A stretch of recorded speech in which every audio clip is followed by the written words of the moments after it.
morning, everyone. Good morning. How are you doing? Good.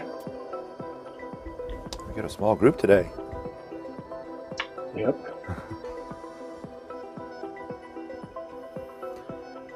Well, let's see. What are we doing today? Oh, we're doing a whole bunch of like array algorithms. I had promised earlier that we might get to some image manipulation stuff, but I don't think we're going to have time for that because I kind of get us set up for the next assignment. I know on Monday we just talked about what you need to know for the the current assignment with the capitalized words.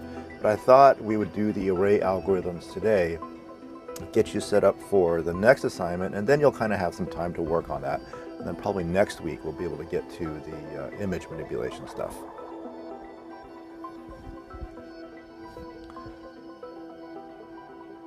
So before we begin, got any questions? What's going on?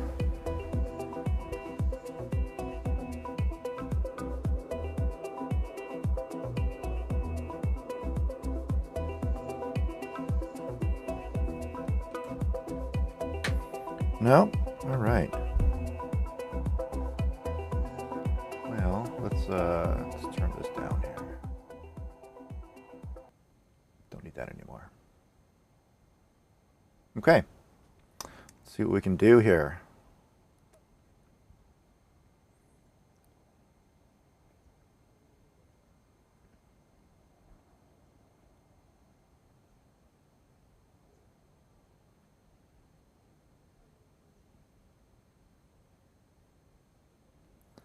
So when we left off last time, we had this program for doing things with arrays. Let's take a quick review. Down here in main, we've got an array called nums, and we can input values into the array. We can print out the array, and we do things like find the maximum number in the array. So I think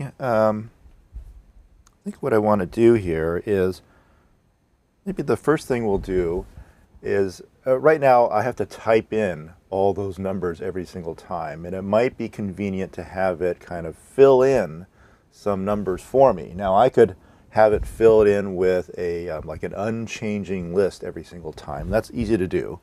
Let's go into input array, and let's change this not to prompt the user, but simply to just run through the elements of the array and just assign numbers to it. So we could say like array 0 equals 5, array 1 equals 12, array 2 equals 0, array 3. And of course the problem with this is I have to know what that length is. I'm passing in the length here, but just by setting these values sequentially, I have to stop whenever I reach the length. And I kind of don't know when that is. I think array size is 5, if I'm not mistaken. So let's see if that works. If I just assign these values like this, then we'll come down here and compile it. And yep, it seems to work. Here's our elements, 5, 12, 0, 4, and -4. And the largest element is 12. But let's say I want to fill these in with some random values, but I want to also be able to adjust the length of the array. So I'm going to need, first of all, some kind of loop. And secondly, I'm going to need to be able to generate some random values. So let's start out with at least the loop. So we can go for I is equal to, int I is equal to 0, I is less than length, I plus plus, kind of your standard loop through an array kind of thing. And then we're going to go array sub I is equal to, and then right here we're going to fill in some kind of random number. So how do we generate random numbers? So there is a function called random,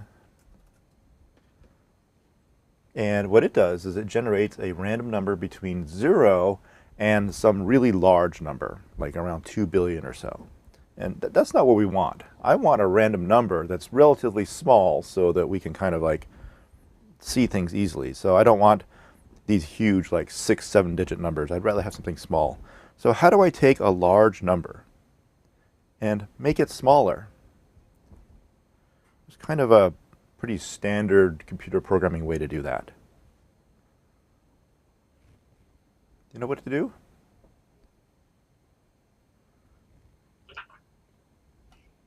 You take the mod with Yeah, something yeah. smaller. So this is a kind of standard way to make a large number smaller.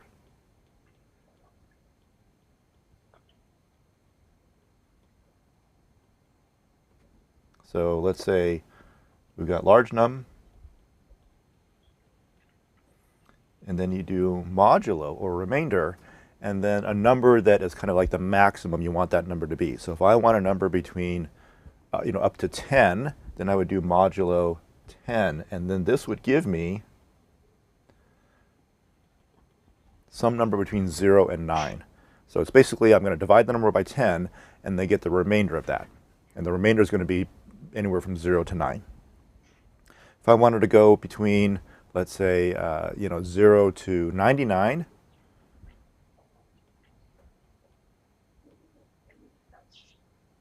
I do modulo 100, and that'll give me 0 to 99. Well, how about this? What if I wanted a number between 1 and 10? Not 0 to 9, but 1 to 10.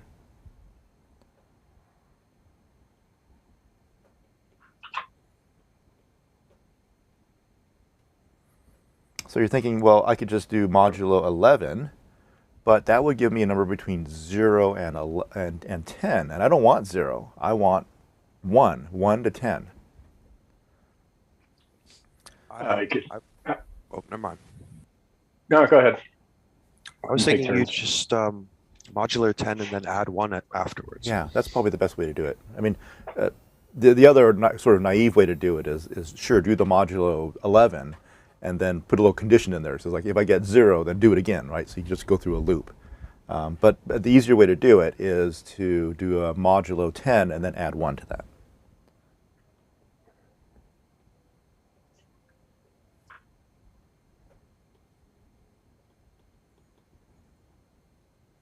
And what if I wanted like -3 to 10, so that I could involve some negative numbers in here? So I want -3 to 10. So you would take the mod of what, 13 or 14 and subtract 3. So you got to figure out what's the total number of values you want. So we got 0 to 10, that's 11 numbers, and then -1, -2, and -3. So that's a total of 14 numbers. So you modulo by the total number of values you want. And then here we're going to offset it by 3.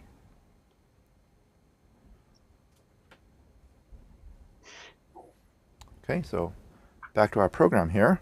We're going to do modulo 14, and we'll subtract 3. And that'll give us -3 to +10. Now, to use the random function, you need to include a file. You need to include standard library.h.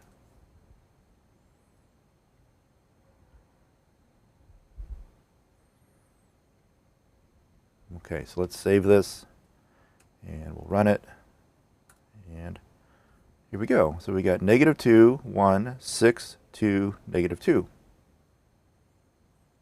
I guess that's random enough.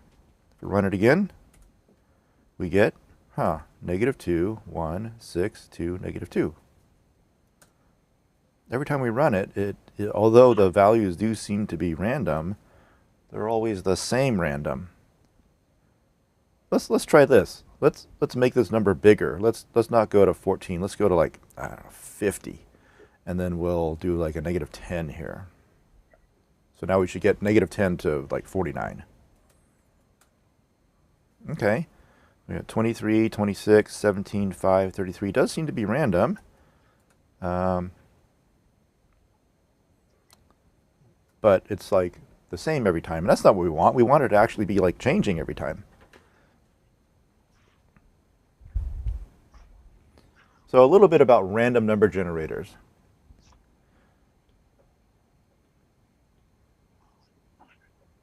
RNG for short, random number generator. So no matter what system you're on, they all basically work the same way. You start with something called the seed value, and you put that into the random number generator, and then out pops a random number. Let's say 23 in this case.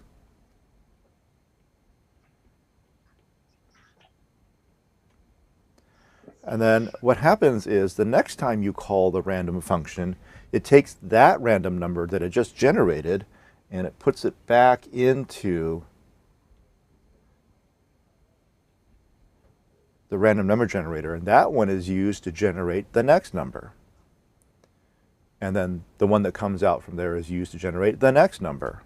So it's this feedback loop where each random number is used to generate the next number in the sequence. The problem we're having is that when we seed the random number generator, we're seeding it with the same value each time, like 1 or 0.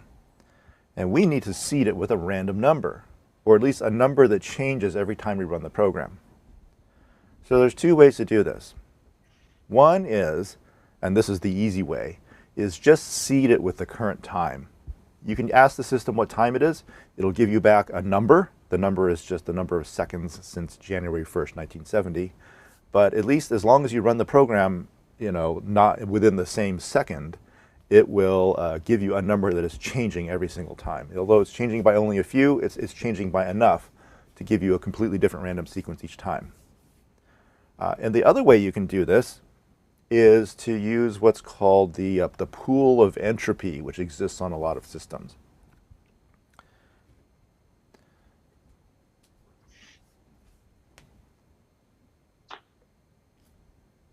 So this pool of entropy is basically a file that's on the system that's always changing. The contents of the files is always changing. And so you can kind of think of this pool of entropy as being kind of like a little bowl or a little bucket. I've used this bucket analogy before, a bucket of water.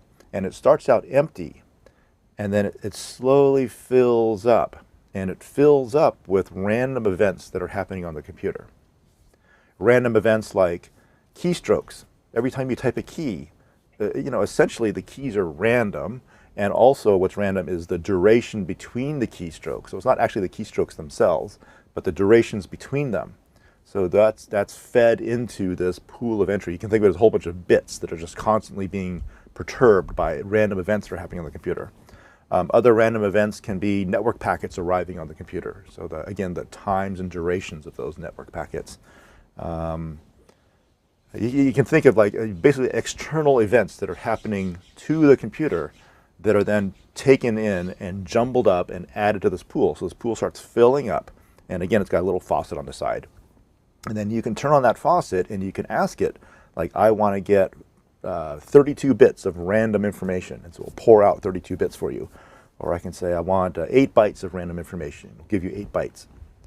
The problem is that you can't use that pool of entropy as being the sole source of randomness, because if you pull too much information out of that bucket, the bucket will get drained, and then there's no more random stuff for you to get. It will get less and less random as you drain it down. So the main idea here is use that pool of entropy as a source for your seed for this random number generator. The random number generator doesn't use that pool at all. It's just an algorithm that runs. It just takes whatever seed number comes in and then does some mathematics to it, and then out pops a random number. So it's a deterministic algorithm. For every seed number that goes in, there's a unique random number that comes out. So if you feed the same seed number in again, you'll get the same random number out. It's just running a simple mathematical formula. But that pool of entropy is always changing. So you can use that as a source for your seed, and then just use the regular random number generator from that point forward. It's a little complicated, I think, at this point to explain how to pull information out of that random number pool of entropy. So we'll just go with the time, and it's good enough for now.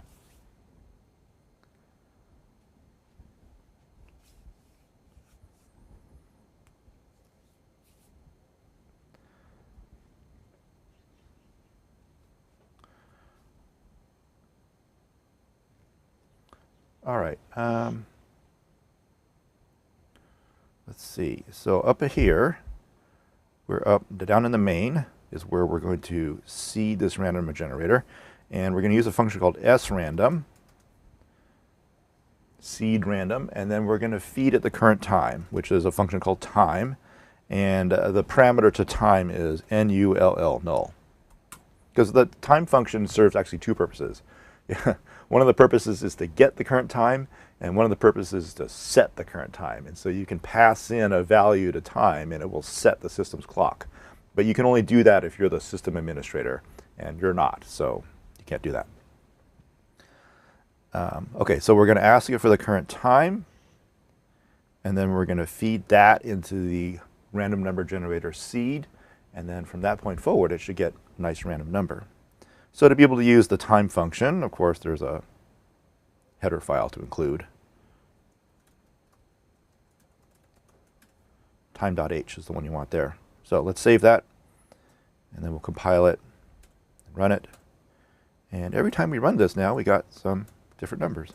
Now, if I run it often enough that I'm running it twice within the same second, then I'm going to get the same time twice in a row, and I'll get the same random numbers. So I got to make sure I run it slowly enough that at least the time has a chance to increment between runs. But that should give me a nice random set of random numbers.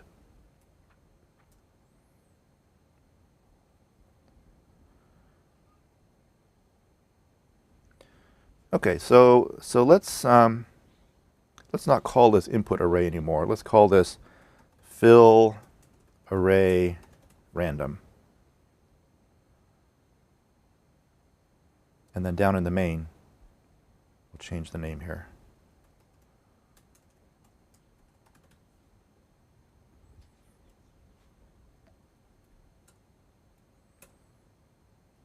Good, still working.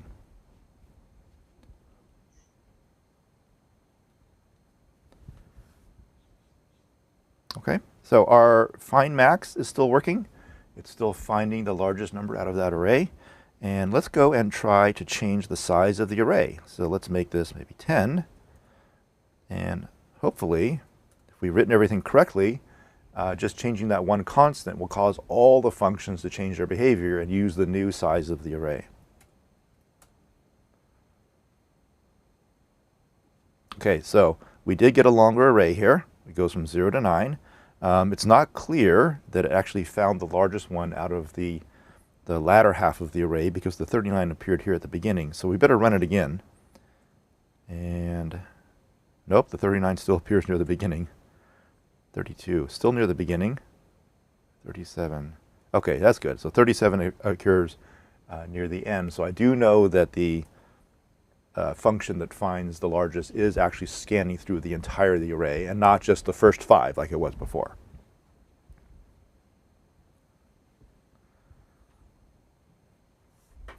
Okay.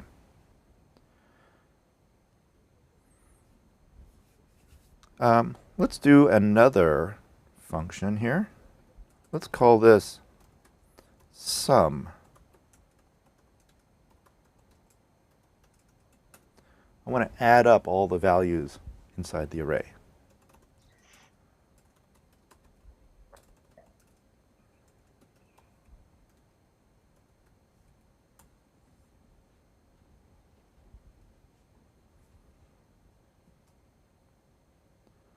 So we'll come up here and we'll create this function.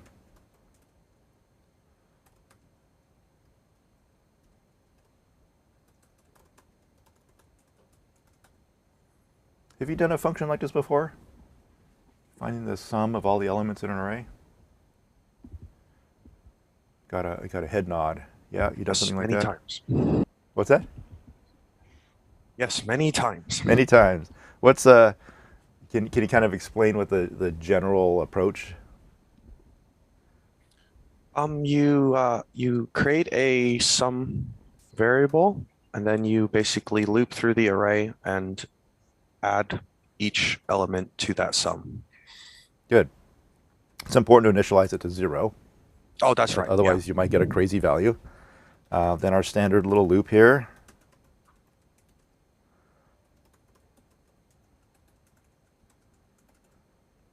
And then inside the loop, you just accumulate the sum as you roll through the array.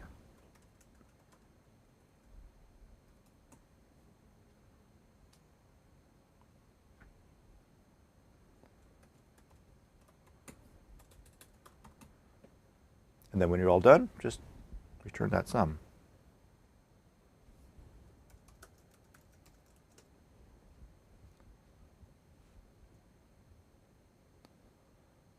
Okay, save it. Ooh, I got an error here. Oh, I see. In my main, I called it sum array, but here I just called it sum. So I got to make those match. There we go.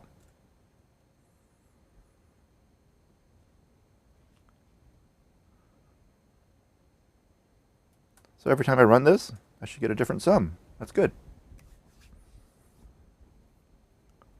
Oh, that was easy. Well, why don't we move on to the next one, which is I want to compute the average.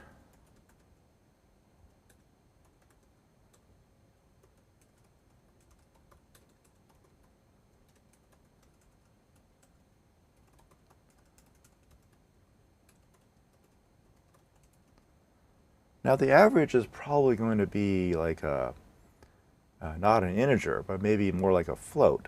So let's change this to %f, which means my average here is not going to be an integer, it's going to be a float.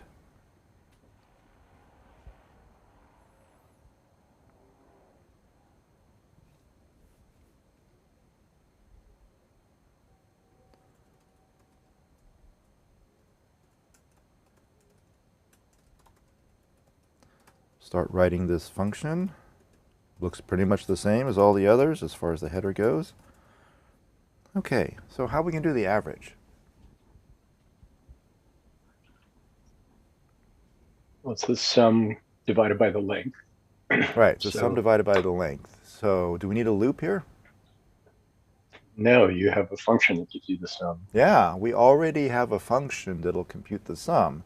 So why reinvent the wheel, so to speak? Why replicate the code? We'll just use that.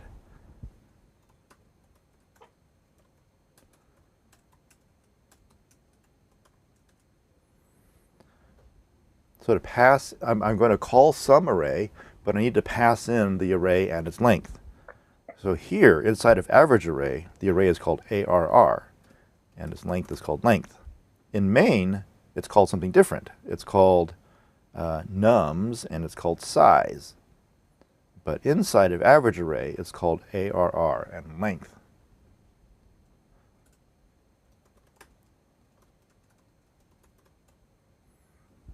So I'll just return sum divided by length, and that should do it. Was it groan? That is integer division. What makes it integer division? Because it's an integer divided by an integer. Yeah.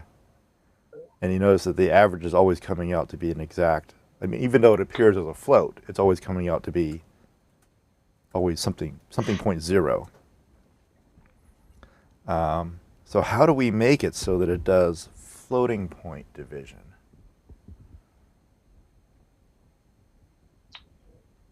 Do you have to do something like multiply sum by 1.0 to get C to turn it into a float? You know, that would work. It might be a little extra work. There's two simpler ways that I can think of, like off the top of my head. One is, well, the whole goal here is to make sure that at least one of these two operands, either sum or length, is a float. And then the compiler will promote the other one to be a float so that it can do floating point division. So we just need to make either sum or length be a float. Now, I can't really change length because we're passing in an integer, but I could change sum. Oh, So I could make this be a float. So even though an int is coming back from some array, I can store that into a float, and that's fine. There's no loss of precision there.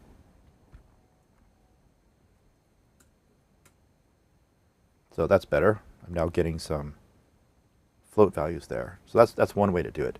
The other way to do it would be to put it back to be an integer and then cast one or the other to be a float. So it's a temporary promotion from an integer up to a float for the purposes of doing the calculation. So you put the type in front in parentheses, and then that's called a typecast, and it will cast the thing that's right next to it, right behind it, to be that type of thing.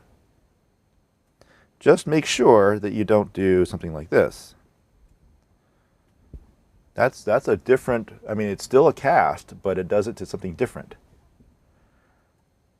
What this one does here is it does the sum divided by the length as an integer division and then casts the result as a float, which is not what we want.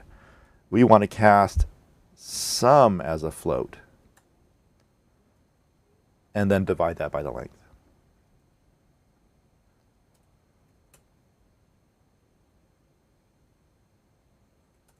So that's what we're looking for. Is one preferable over the other?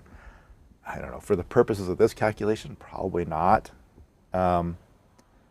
Maybe in sort of the grander scheme of things, if in fact the number you've got is an integer, you might want to store that in an integer variable and then do a cast for the purposes of doing the calculation. Unless you happen to be doing like the cast a lot of times. If you've got a bunch of calculations to do and every single one of them involves a cast, then you maybe want to store it in a variable. But you know what? The compiler is probably going to figure out the best way to do it. So I wouldn't worry too much about it.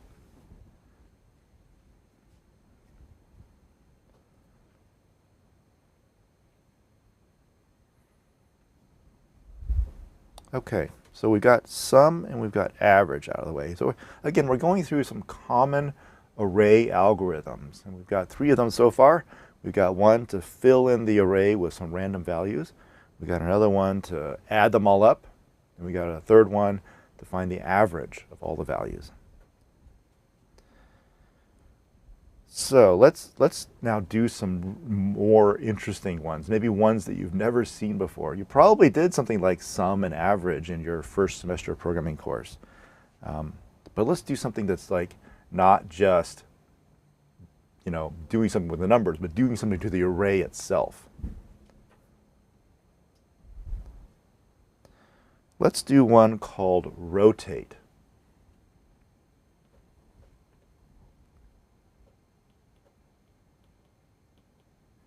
So let's say I've got this array. Let's say it's 5, 12, 4, 0, 9, 6. And I want to say rotate.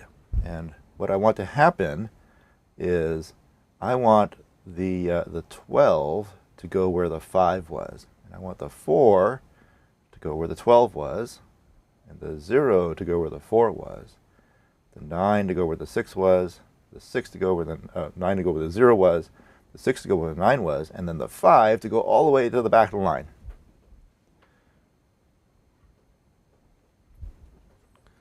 So if you've ever been like on the playground and if you play that one where all the kids line up, right, and the first one has to catch the ball and throw it and then go to the back of the line and everyone shuffles forward, this is the idea, is to get this line rotating through. So if you're tackling a problem like this and you're like can't quite figure out what to do, here's a good problem-solving strategy. You probably figure there's probably a loop in here of some sort, right? Because I'm using an array and I have to look at every single one of the elements of the array. But I would take a step back and not worry about the loop for now. Just write down what statements would you write to make this array with 6 elements in it, rotate by one value. And then once you've done that, and yeah, you're going to have to write down a lot of stuff. But once you do that, you should start seeing a pattern emerge. And when you see that pattern, any statements that you end up repeating go inside the loop, and any statement that you end up doing just once goes outside the loop. And that'll help you write your loops. So this is a problem, not a problem, this is a concept that I think is difficult for many beginning programmers to get this idea of doing loops and how do I construct a loop? And so my problem strategy is don't worry about the loop for now, just write down every single one of the statements that you would do to solve this problem for this particular array and then look for a pattern. So let's try it. So what statements would I do, and let's call this ARR, what statements would I do to make this rotation happen? Like, which number should I move first? Should I move the 5 to the back? Should I move 12 here? Should I move like one of the middle ones? Should I move the 6 to the 9? Which one should I move first? Well, either start at one end or the other. Okay. Probably start at the start. So do you want to move the 5 to the end, or do you want to move the 12 into the 5? Well, you're going to need to set the 5 aside somewhere. Why is that? Otherwise, you're going to overwrite your other array values. Oh, so if I move the 12 into the 5 spot, then I'm going to end up with a 12 here, and then also a 12 here, right? Right. So the 5 is gone. 5 is gone. So I'm going to need to kind of like take this 5 and just move it aside. Or actually, move is a poor choice of words here because you can't really move anything in a computer, but you can copy them. So I'm going to take this 5 and I'm going to copy it into a temporary location. And then I can move this 12 down where the 5 was, but I still have that 5 left over. So we're going to, like you said, we're going to set it aside so that we don't lose it, and then we can start moving the other ones.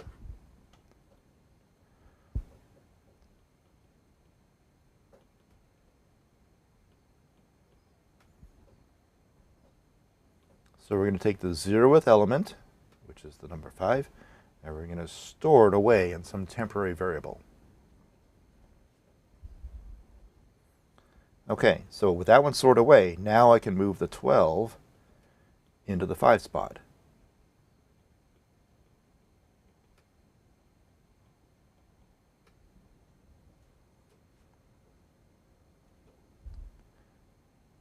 And then with the 12 moved, I can now move the, and is it okay? Do I need to store away the 12 in a temporary spot?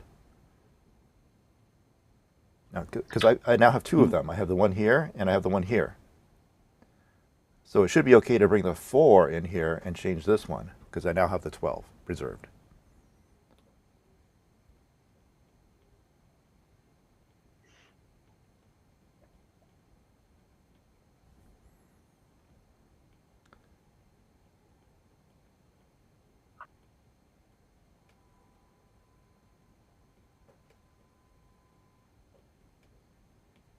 Okay, and then we'll do the same for the others. This one will move, or I should say copy. Again, conceptually we're moving it, but really we're copying it. So we're copying the 0, and then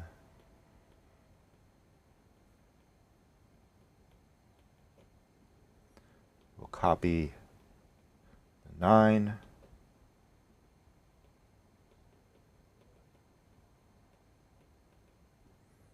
We'll copy 6. And are we done at this point?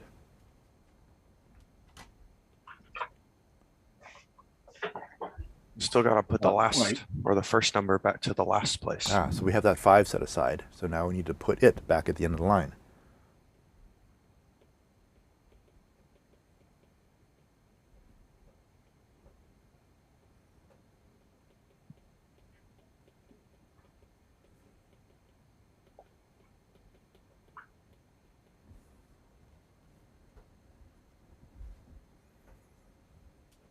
Okay, so there are the what do we got here? 6 statements, 7 statements that would be needed to perform this rotation on this particular 6-element array.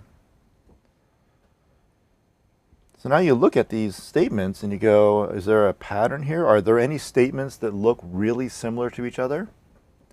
And the 5 of them in the middle look pretty similar, except the only thing that's changing are these numbers. This one up here, the first one, that looks different from all the others, and it's only done once. So this is probably going to go before the loop happens. And then this statement here at the bottom also looks different from the others, and it's only done once. So that's probably going to be done after the loop is completed. So it's these 5 in the middle that are the loop itself.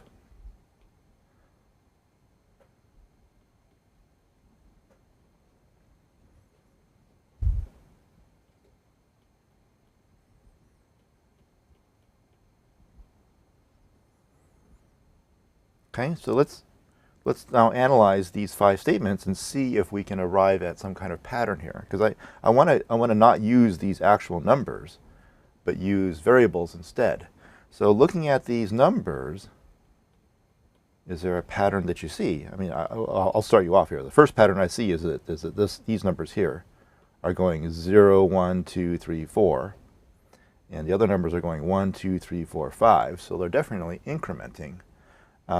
But is there a relationship between the numbers themselves? Like, is there a relationship between 0 and 1? In other words, could I calculate one of those numbers from the other one, rather than having 2 separate variables, each of them incrementing by 1?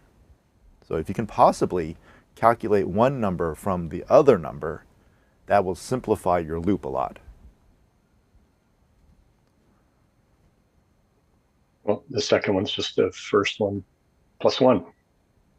Yeah, so this one over here is just the first one plus 1. And the last thing we should do is try to figure out, where does the loop start, where does it end? So the loop starts at 0, but it ends at 4. The loop runs 5 times, but there's 6 elements in the array.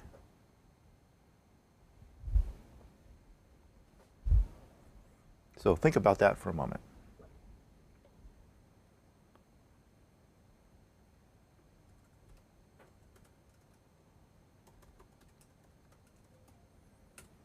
So this function is not going to return anything. It's just going to change the array itself. So there's no need to get a return value and store it away in a variable. We're just going to call rotate, and then it's going to do this action on the array. And then we'll go ahead and we'll print it out.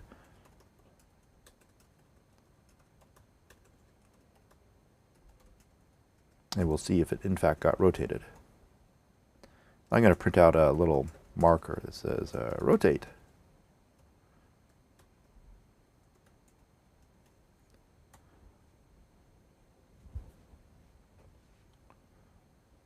Okay, so let's go write the function. Void rotate, because it doesn't return anything.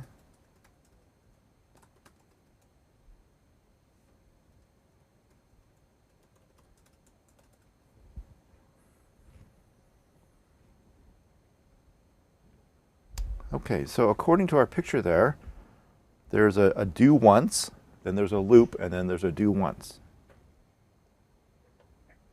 So let's do the do once. Int temp equals array 0.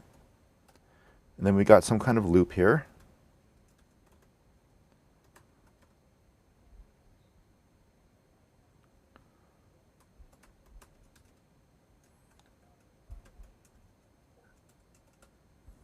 And then outside the loop, we got another do once, which is, now what we wrote down here was array 5, but can we replace that 5 with a variable of some sort?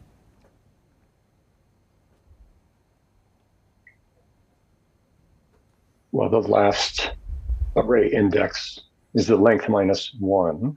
Yeah, so we have access to, we don't have access to I anymore because that's local to the loop, but we do have length and we have the array itself. So we only have 2 other variables to work with. So we could use length minus 1. That would be the highest index of the array.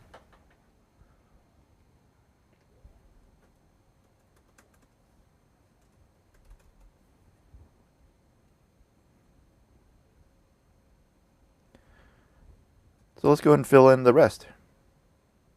The body of the loop is just going to be my statements that I'm repeating over and over again. And we're going to throw in here the fact that I is the element on the left-hand side, and I plus 1 is the element on the right-hand side, because the one on the right-hand side is just one more than the one on the left. But the last thing is to figure out what do we do here? Is this length, or is it something else? It should be length minus 1. Okay, because if we put length there, then it would go up to the 5th element, but we don't want it to do that. That would cause it to try to copy element number 6 into element number 5, but there is no element number 6, so we'd walk off the end of the array. This is going to be length minus 1. We want it to stop just before it gets to the last element. And since this is a less than, it's actually going to stop at length minus 2. That'll be the highest number that it gets. Okay, let's see if that works. So the original array was 10, 13, 9, 34, up to 31. And so when the rotation is done, we should see the 10 appear at the end.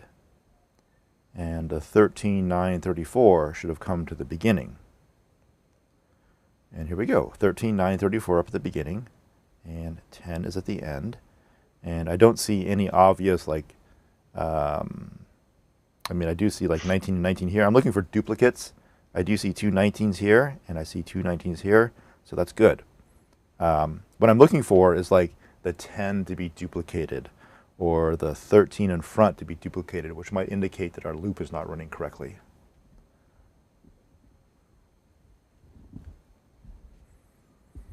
Someone asked, is there a reason why I wouldn't just set I to 1 when creating the for loop? Why did I start at 0 here? So what would happen if I started this at 1? But I have to change anything else about the loop. Yes. What would I do? The statements inside, the first one would have to be I minus 1. Uh-huh. And you could take the plus 1 off. Okay. And then you'd have to take the minus length off, I think. Off of here? Off of the off the for loop, my bad. The for loop here.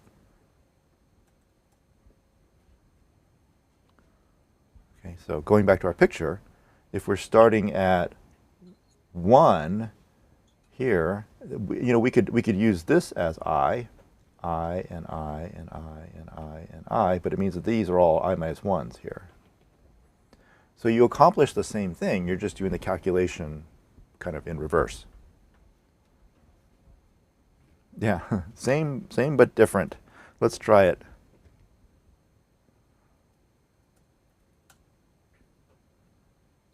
So 35, 6, 32.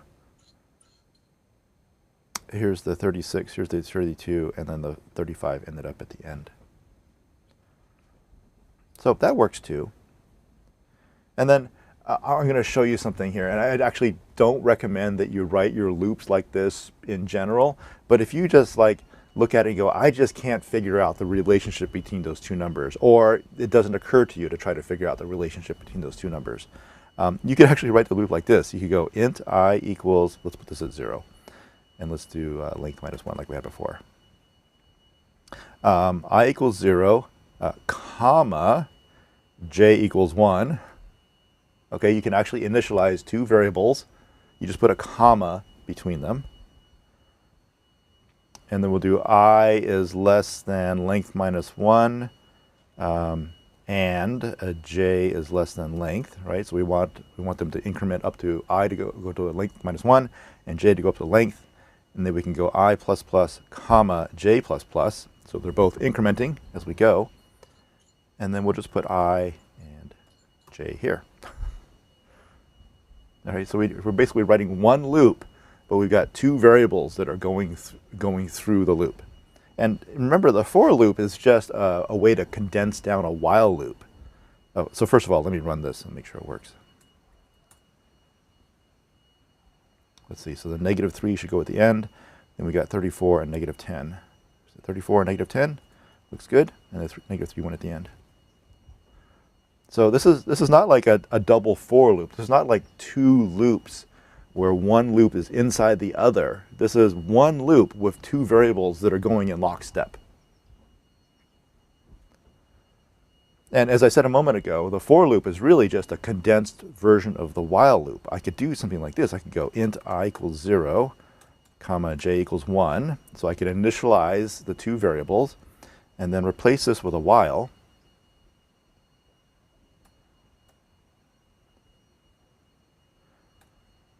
So my condition is just as long as I counts up to length -1 and j counts up to length. And then inside the loop, I'll do the array copy, and then increment I and increment j. So all I'm doing with that for loop is taking those two initializing statements and putting them up at the front of the loop. The condition is the same, and then I'm taking the two increment statements and putting them up at the back of the loop.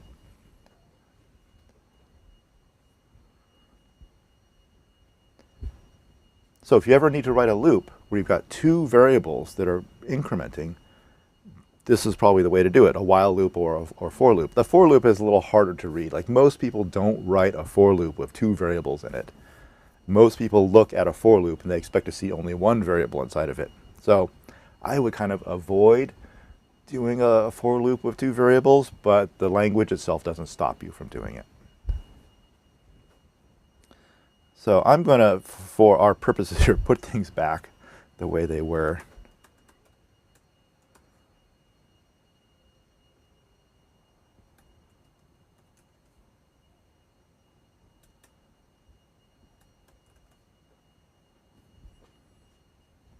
And then test it out, make sure it works. Oh, what happened there?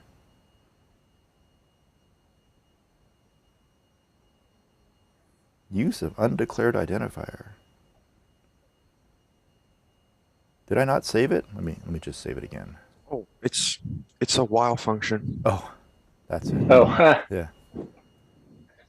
You can't declare a variable inside the condition of a while. There we go.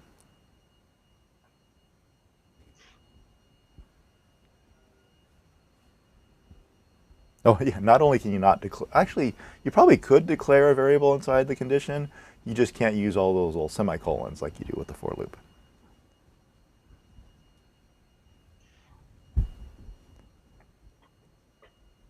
Okay, so that's rotate. And we could call rotate basically as many times as we need it. We could say like rotate twice, and then just call rotate again.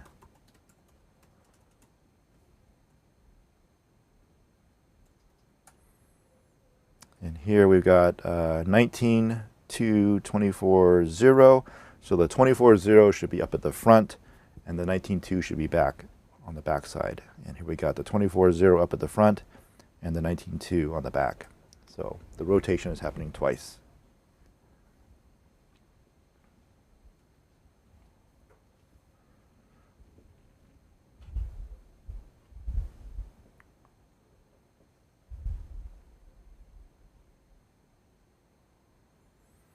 Okay, the next function that we're going to write is going to be reverse.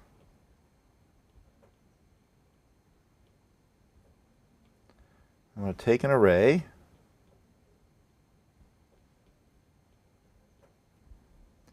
and I want to flip it around end for end. I want to take the 5 and move it over here. And the 12 goes here, and the 9 goes here, and the 4 goes here, and the 0 goes here, and the 6 goes here.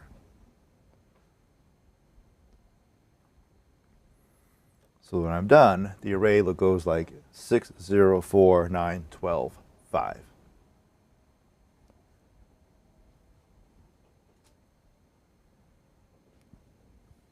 Any ideas? Well, we might start with the same analysis we did before. Let's write out the statements that would actually make this happen. So I want to take the 5 and I want to put it here.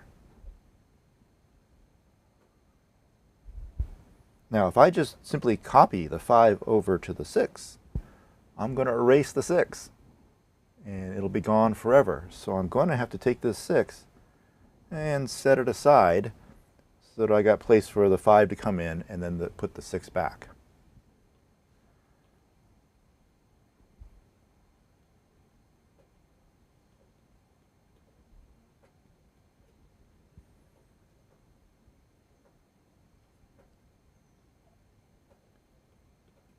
So to copy the 5 over, I'm going to have to take that 6, the one in the very last position, and kind of set it aside.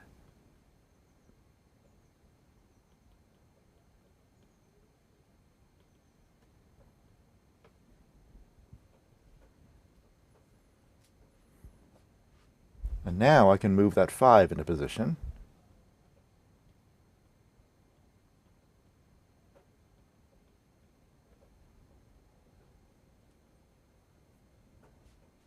Okay, so I took the 6 and I moved it away, and then I took the 5 and I moved it over here. Now what? What's the next thing I should do?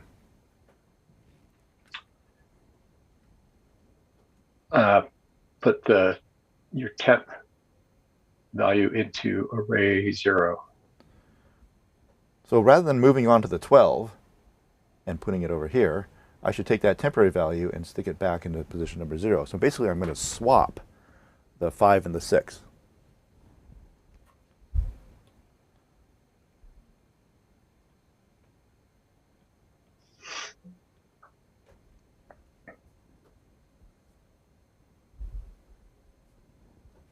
So this is not really copy the 5.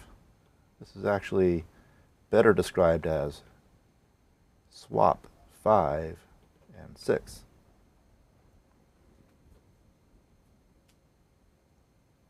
Okay, so now we've got the 5 and the 6 swapped. Maybe we can do the 12 and the 0. We can just kind of work our way towards the inside of the, towards the middle of the array.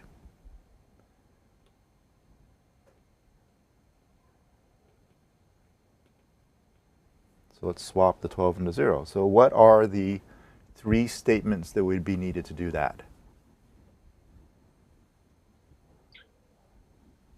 Well, it's the same 3 statements, just with different indexes. Okay. So temp equals array. I'll just leave a blank there.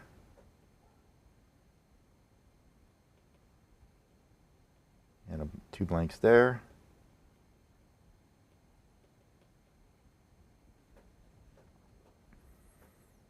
So what numbers do I fill those in with?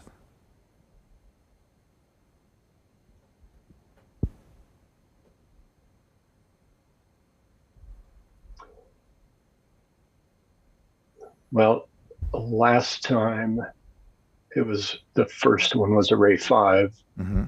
So this time it'll be array 4.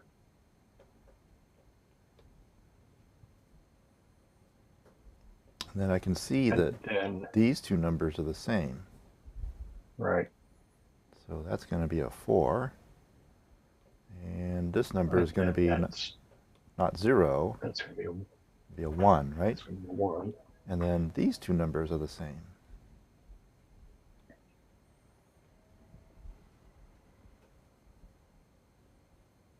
Okay, so we swapped the 12 into 0. And now the last ones are swap the 9 and the 4. So following that pattern, we've got temp equals array 3, and I've seen the pattern going 5, 4, 3. So it seems to be counting backwards.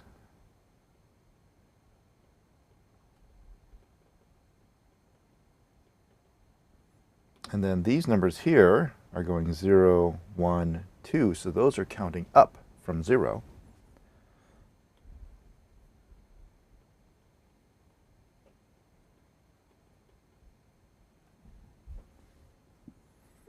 And then the last thing is to move that temporary variable back into the other array position. Okay, and that should swap the 9 and the 4. And then we're done at that point. We're all done swapping all the elements. So the array has 6 elements in it, and so there are 3 pairs of elements to swap. The outermost, the middle ones, and then the center ones.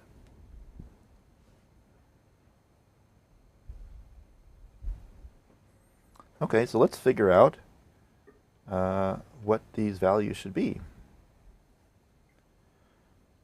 So it looks like we've got a value here, 5, 4, 3. It's counting down. And we got one here that's counting up. But notice that there's only 3 swaps to do. Before, with the rotate, there were 5 copies to do. So there was basically 1 less than the number of array elements. So as the array would grow, if there were 10 elements, we'd have to do 9 copies plus those 2 additional temporary copies. But over here, we're not doing like 4 or 5 swaps. We're only doing 3. So what's the relationship between the number of swaps that we have to do and the length of the array? Half. It's half, right? And a couple people on YouTube are saying, we can go to the length of the array divided by 2. Yes. So we can do this 2 ways. We could count down from the highest length to midway, or we could count up from 0 to midway. And both of them will accomplish the same thing. The last thing would be, is there a relationship between these pairs of numbers that we could calculate? And again, if we couldn't calculate it, we could just use 2 separate variables and increment one and decrement the other.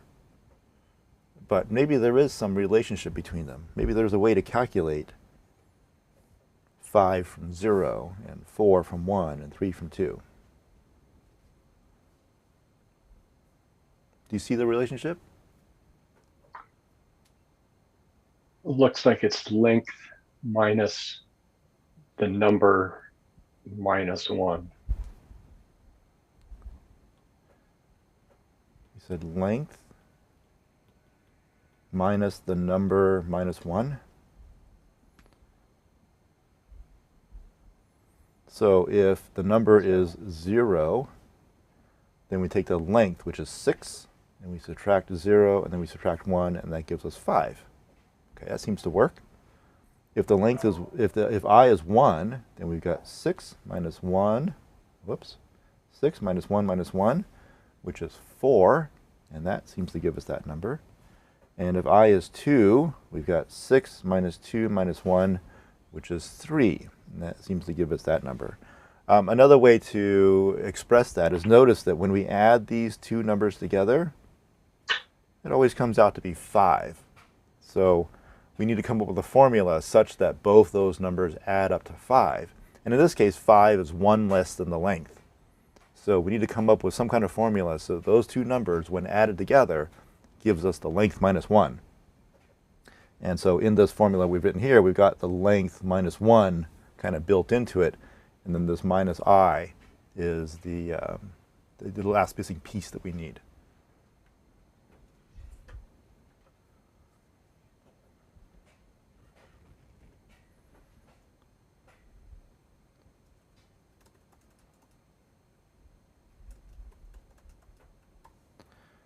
Okay, so let's call reverse, pass in the array, and then we'll print it out.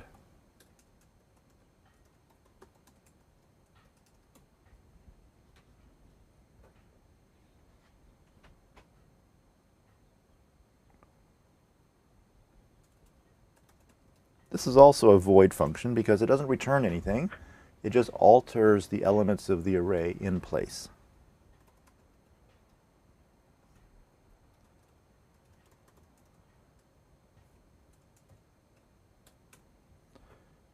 So let's see if we can do this. Now, looking at our notes here, I don't see any things that need to be done before the loop runs or anything needs to be done after the loop runs. Everything is self-contained within the loop itself. So we're going to start I being 0, and we're going to go up to the length divided by 2. And something that always kind of like just raises a flag in my mind when I write a loop like this is it really length divided by 2, or is it length minus 1 divided by 2? Because all of our other loops are written using like length minus 1. So that's just something to keep in mind, that when we test this out, we should try it with arrays of like length 6, and we should try it with arrays of length 5. We should try it with an even length, and we should try it with an odd length. Because when we do it with an odd length, right, we don't have like 2 elements in the middle to swap. What's going to happen there? Are we going to take that center element, and are we going to swap it with itself, which is, that would be okay. Or are we going to skip that one entirely and just not touch it? So anytime you're dealing with like half of an array, make sure you try it out with both even lengths and odd lengths, just to make sure you're doing all the calculations correctly.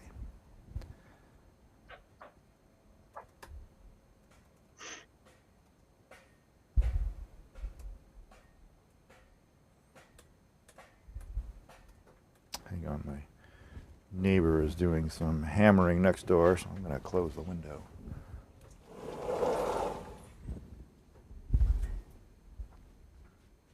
Okay, so what do I put in here? What do I put inside these brackets?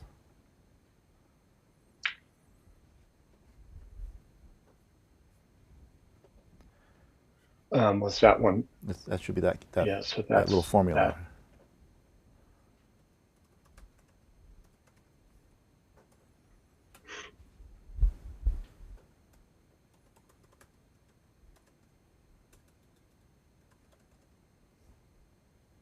Oh, those spaces don't look great to me. I'm going to take them out. Does that look okay? Yeah, or maybe like minus 1 minus I might. Oh, minus 1 minus I? Because then you have your length minus 1 is one thing. It's going to result in the same calculation, but yeah.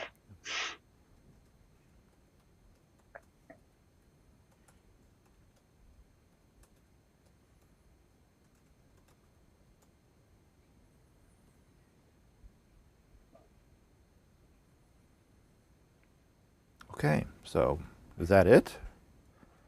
Let's take a look.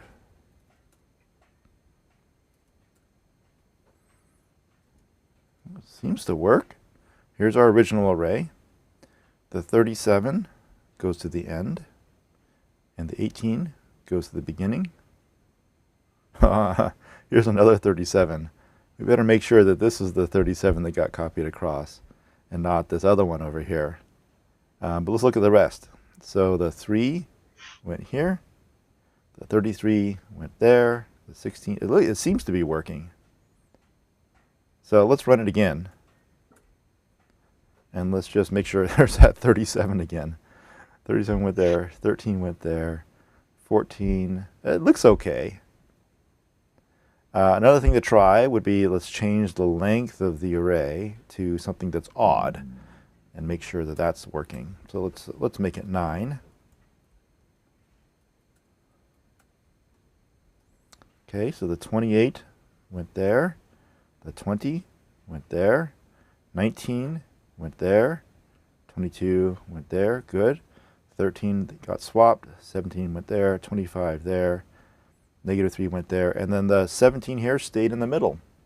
So whether or not it actually swapped the middle one with itself or skipped it seems to be kind of irrelevant. The result is it does, in fact, reverse the array, and for an odd length, it leaves that middle one untouched. I'm curious, though. Let's take a look at how it works. Let's just put in here fill array random. So we've got int nums. Oh, and let's put in a define in here. Basically, we have to like, you know what? I'm just going to go over here. I'm just going to take all this stuff, take the whole thing.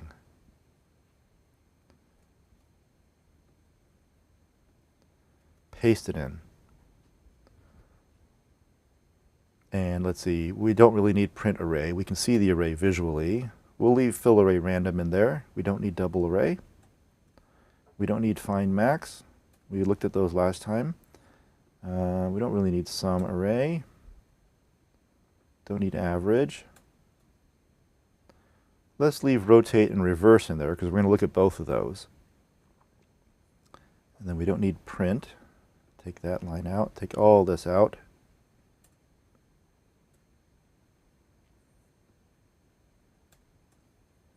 Don't need print. I heard some of you are actually using this visualizer to do your debugging. And I know it's kind of a pain to copy and paste the code and then strip out any of the user input stuff. So I'm thinking maybe next week I'll show you how to use the internal debugger. But it's not as easy as just clicking a button because you have to hook the two of them together. The debugger that's running in the user interface doesn't know anything about the program that's running in the background. So we need to hook those two together so that you can use that.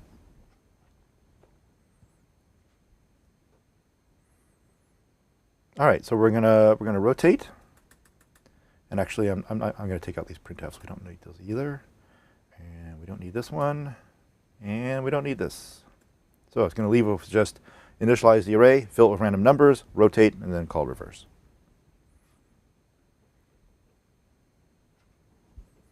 Okay, let's go. So we're going to initialize our random number generator. And then we're going to fill it with random numbers. So here we are up at fill array random. And we're going to loop through the array.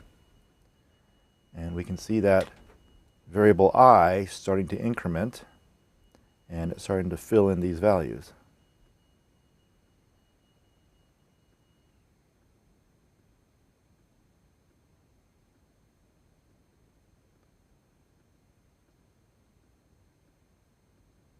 Okay, we're done. Now we come back down to main. And now we're going to do our rotate. So here we are in rotate. This array is referring to the array inside of main. So it is not making a copy of that array. Our length is 9, and our temporary variable still has no value in it. Okay, so we can see that our temporary variable has taken on the value that's the first element here. You can't see the negative there. It's there. Actually, I think I can take this arrow. Can I take this? I thought I could move this. Oh, I guess not. Right click? No. Yeah. I know in some version of this there was a way to move this arrow so it is not overlapping. Anyway, we'll keep going.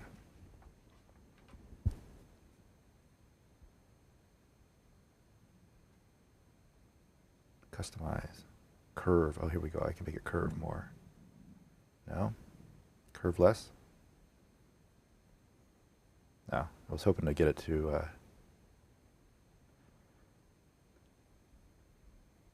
That's not what... I'm sorry. I'm just goofing around here. Anyway, moving on. Okay, so I is 0. And we can see that the 13 has now moved down into that 0th spot. And now the -9 has moved down. The next thing we should see is the 39 move into this spot. There we go. And then we should see the 8 be copied into where the 39 was. Right, and then on down the line.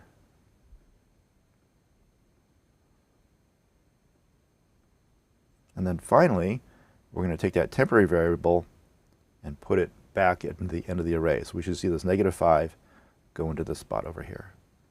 There it is. So that's our rotation.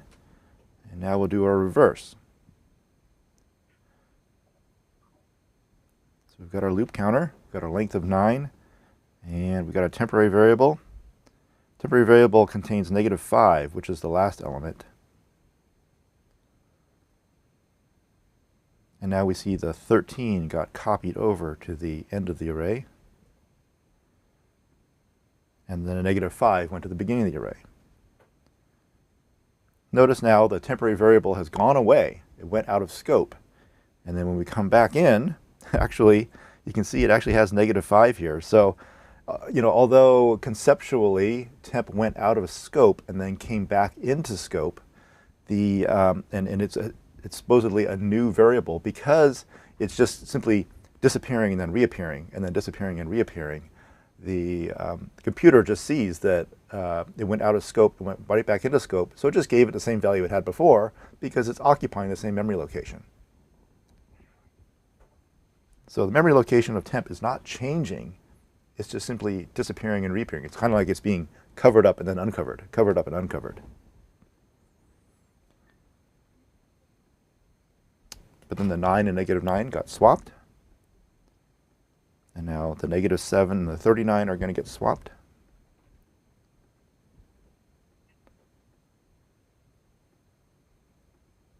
And the 14 and an 8. And then it's done. So it actually never even touched the middle element. It skipped it over entirely. And then we're done with reverse.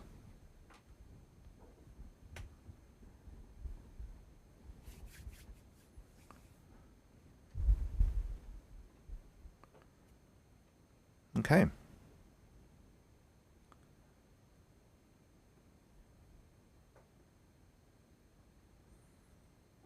So there's one more function I want to show you.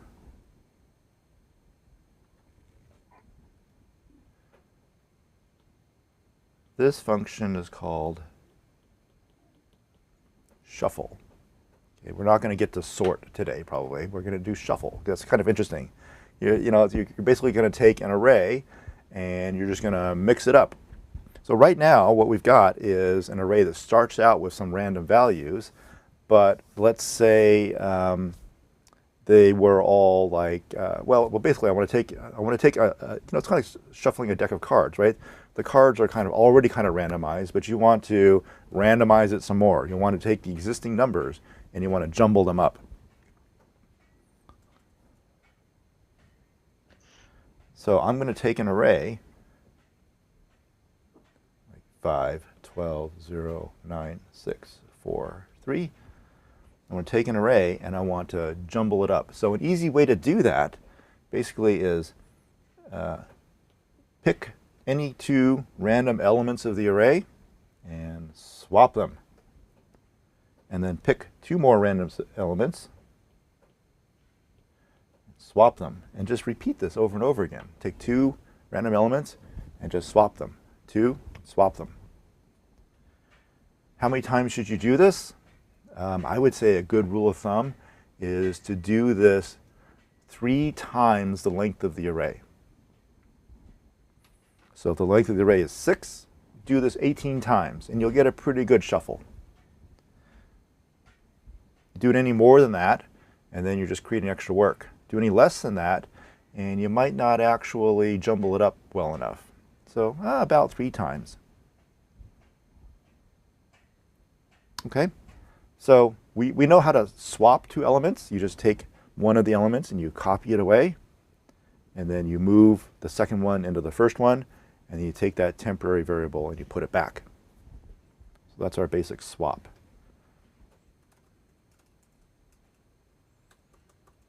Now, there are other ways of doing shuffles. This way I'm talking about is pretty good. You just swap 2 elements and you do it 3 times the length of the array. But it means that the array is long. If you've got thousands or millions of elements in there, then you end up doing it 3 million or 300 times. And so it's kind of like a lot of extra work.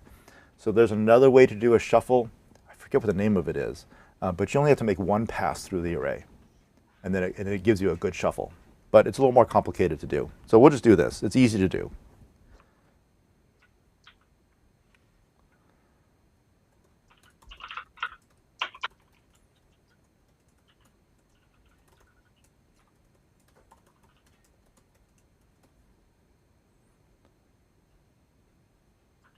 So again, this is going to be a void because there is there's nothing to be returned. We're just altering the array elements themselves.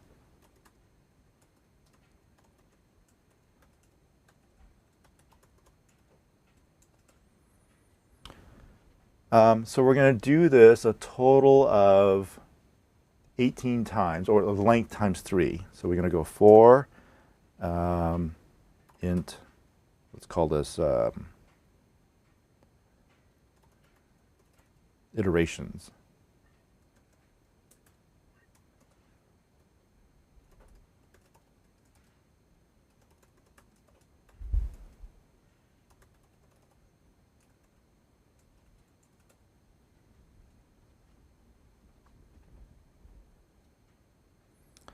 And then inside here, we're going to pick 2 random elements. So let's call this like int I equals, here's our random function, random mod the length of the array.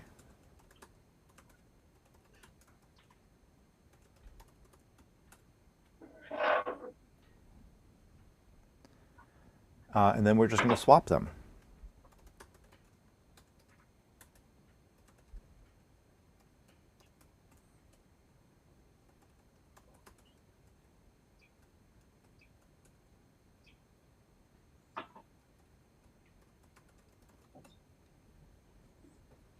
So we're going to take the ith element, copy it away, then move the j element into the I spot, and then move the temporary back into the j spot.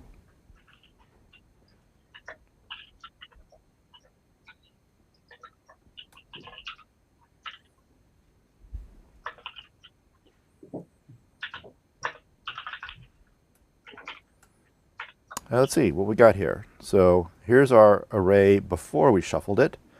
38, 16, 8, 4, 5, 33, and so forth. And then afterwards, 33, 16, 14, 17, 17. Are there 2 17s? Oh yeah, there are. 15, 38, 8, 5. So it has jumbled them all up.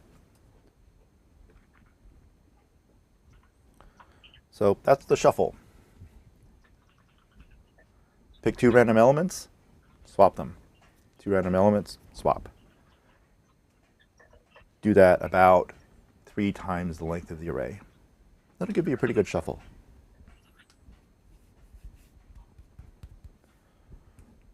Okay, so let's see, what did we do today? We did shuffle, reverse, rotate,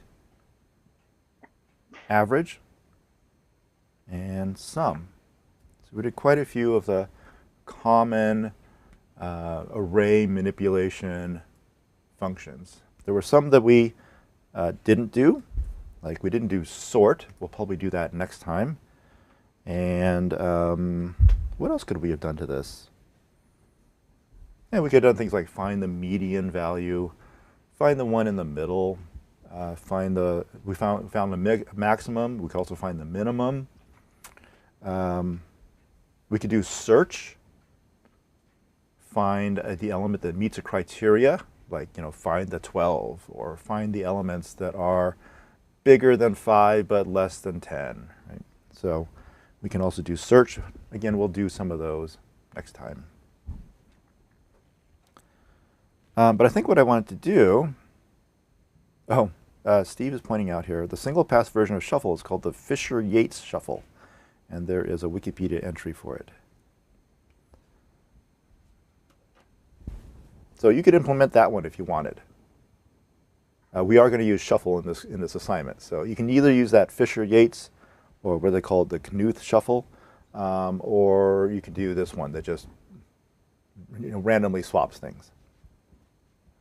Good. Yeah, I can never remember the name myself. So Fisher-Yates is what it's called. Let me bring it up on the screen here.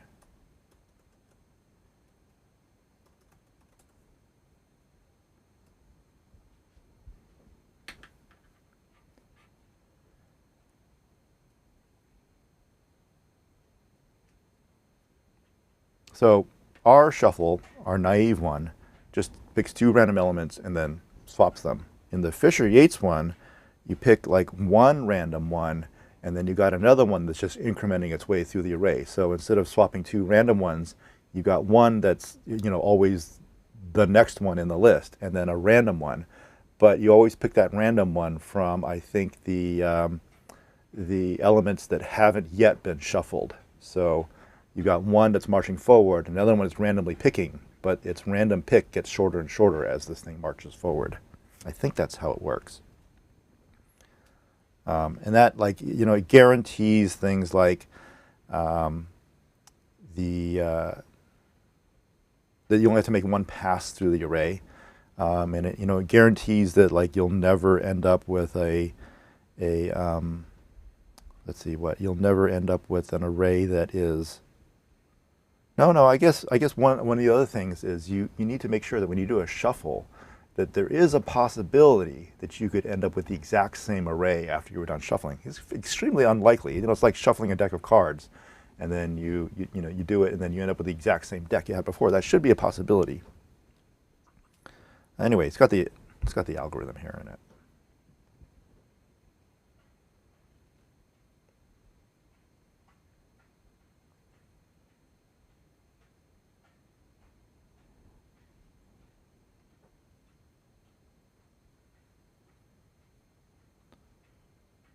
Anyway, a lot of variants here. You can read up about the different ways of shuffling.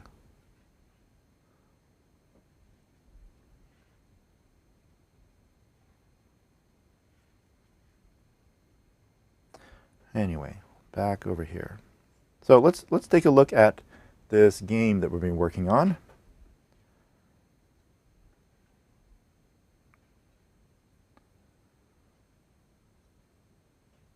So there's only one program to write. Where are we? Here we are. This is a very simple game.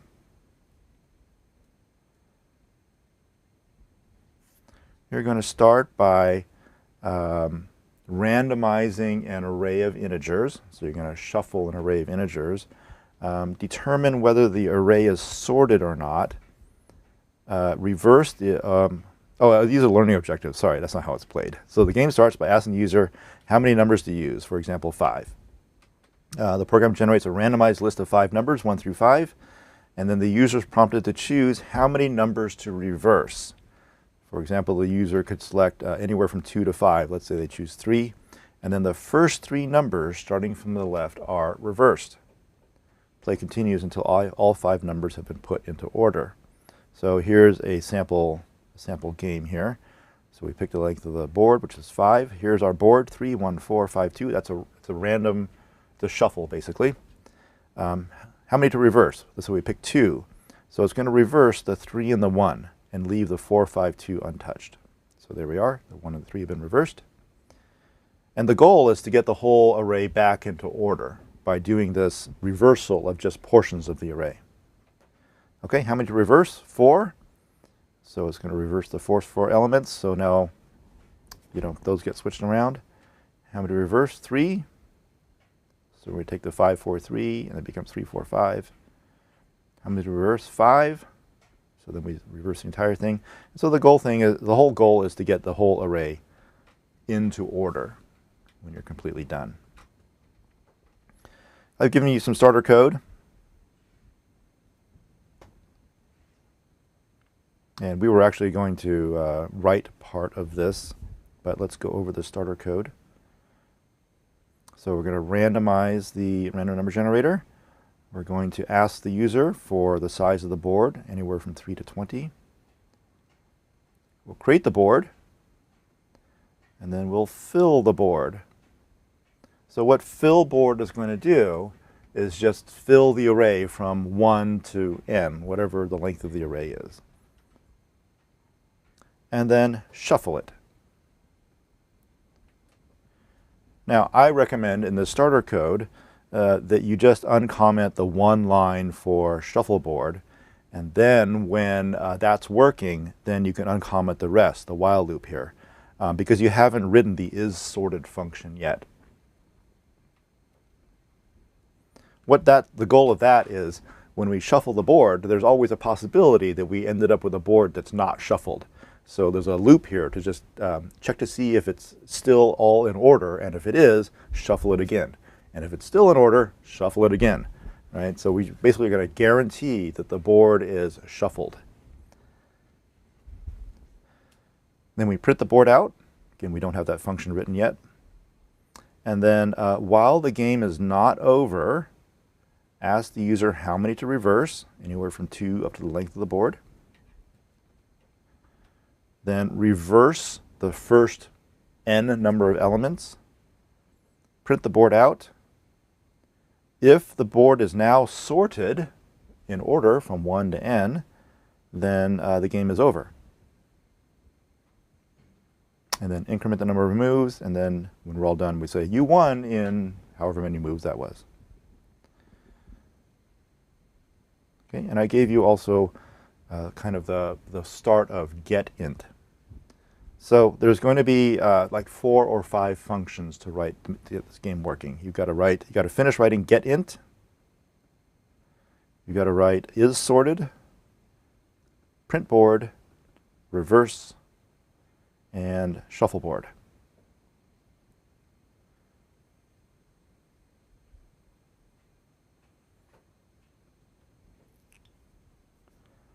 Okay, so here are the functions. GetInt, passing it 3 things: the prompt to display on the screen, the minimum and maximum values that are allowed. So it's going to prompt the user, and then if they type in a number that is outside of the range, you're going to print out an error message that tells them what the correct range is, and then go back and prompt them again.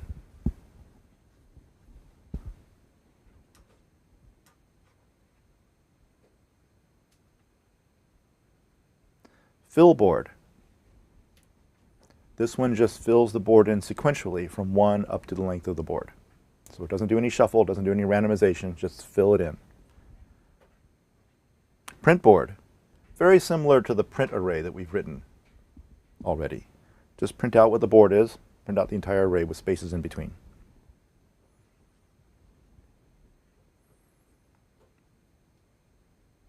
Shuffleboard. Oh, I recommended here you can use the Fisher-Yates shuffle, but you could also just use the swapping method that I showed you.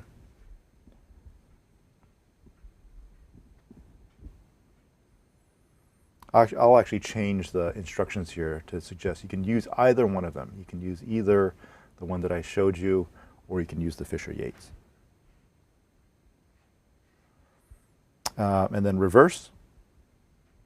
This function will be passed the number of elements to reverse in addition to the board and board length. You may assume the amount of elements to reverse will be less than or equal to the length of the board. That's because error checking got done before reverse gets called. So there's no need for your reverse function to do any error checking. So I showed you in today how to reverse the entire board, but you're just going to reverse the first n elements of the array.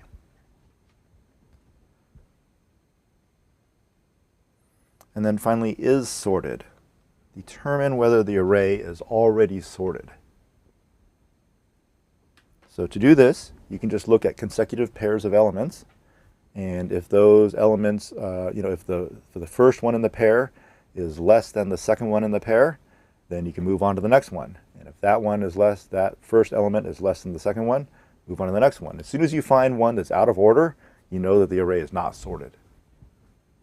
So if any one of those pairs it does not have the 2 elements in the correct order, then you know the whole thing is not sorted, and you can just return a 0 at that point. Okay, so that's the game.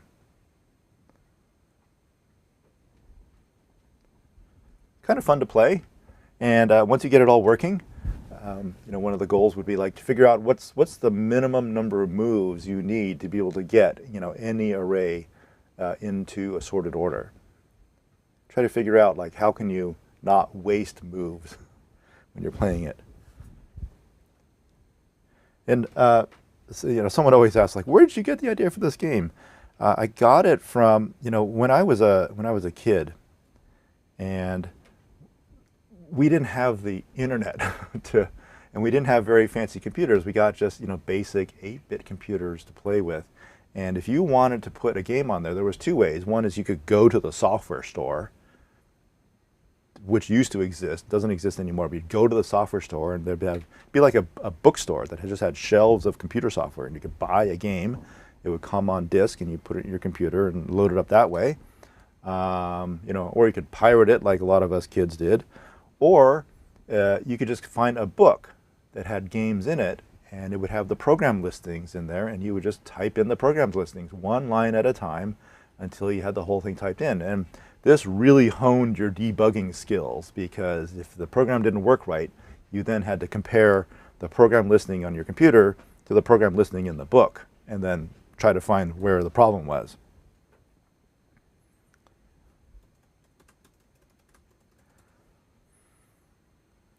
So there was a book called Basic Computer Games, and I know it's on archive.org. Let me see if I can. I think it is.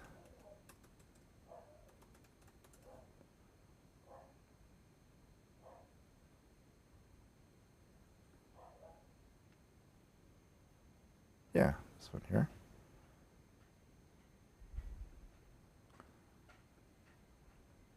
Oh, could I zoom in? So let's get to one of these program listings here. So here are some of these games, and this is like what it would look like, right? This is the program written in BASIC, and you would literally just type in each one of these lines, line by line, copying them laboriously from the book onto the computer.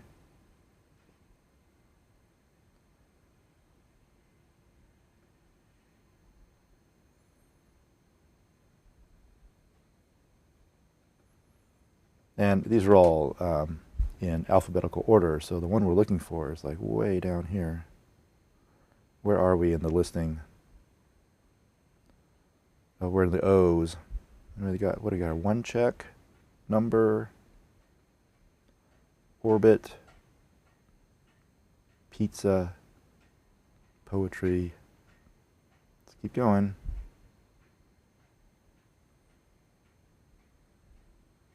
Queen. Ah, here it is. Reverse. This is where I got the idea for the game. Right? So it describes here how the game works, and it shows you a sample play right here, and then over here is the program listing. Now this is written in BASIC, and BASIC is not known for structured programming at all. So I was originally going to just kind of take this basic program and translate it into C, and then I just saw how awful it was written. Right? There's the way it does the shuffle is just crazy. I think what it does is it basically, yeah, it like, what does it do here? Oh, so what it does is it fills the array from beginning to end. So it picks a random value and then puts that into the array. And then it picks another random value, and then it checks to see if that random value has already been used. And if it has, it picks another random value. And then it checks to see if that one's already been used. And it just keeps looping like that until it finds a random value that hasn't been used yet, and then puts it in the array. And then it keeps doing that over and over again. So really, as the array gets longer and longer, it gets slower and slower, because there's a bigger chance that the random value it picks has already been used. And that's just like an awful way to do it. So I wrote it. I completely rewrote this from scratch and said, okay, we're going to fill the array with consecutive values and then just shuffle it. And this will give us a good opportunity to use some of these algorithms that we just learned about. So I took the idea for the reverse game from this book and then just re-implemented it in C. But this is a great place to just find like ideas for simple games.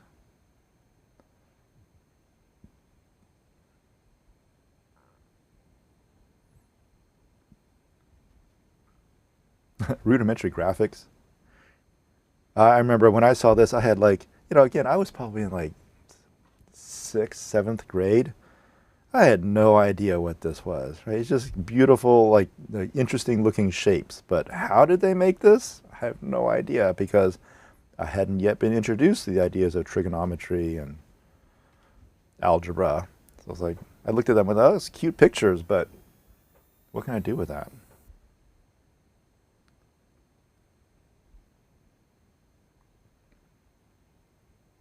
I mean, super long listings sometimes. You know, you type that in, and then it doesn't work. You know, now go find the problem. It's somewhere in here. I mean, like, we'll assume the book was correct. The problem is somewhere in your computer. So compare it line by line.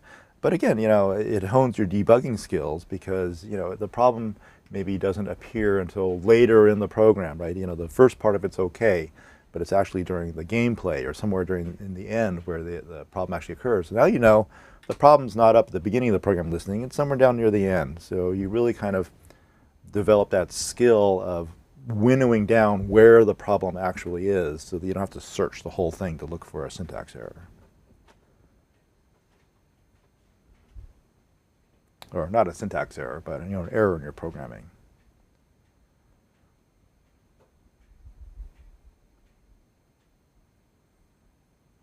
Anyway, that's where I got that idea.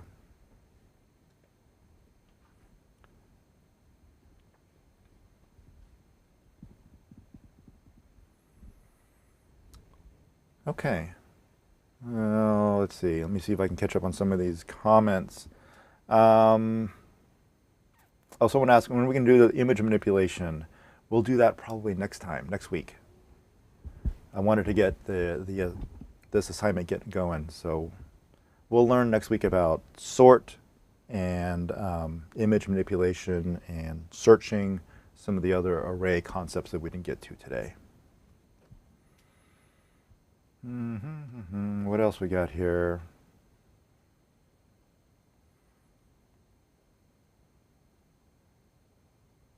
Someone's asking, should I learn C or Python to get into competitive programming? I don't know. I mean, I can see advantages to both. Python fairly easy to get into, and you know, if you want to do, stuff like, what was that, the advent of code, or the stuff on like Code Ninja, I don't know, Python might be fine for that. Because you're not necessarily interested in speed of execution. You're interested in speed of implementation, right? How fast can I write this program and get it running? And, you know, maybe for C, you run into issues like array overruns that just, you know, aren't going to happen in Python, because it'll flag those issues when you run the program.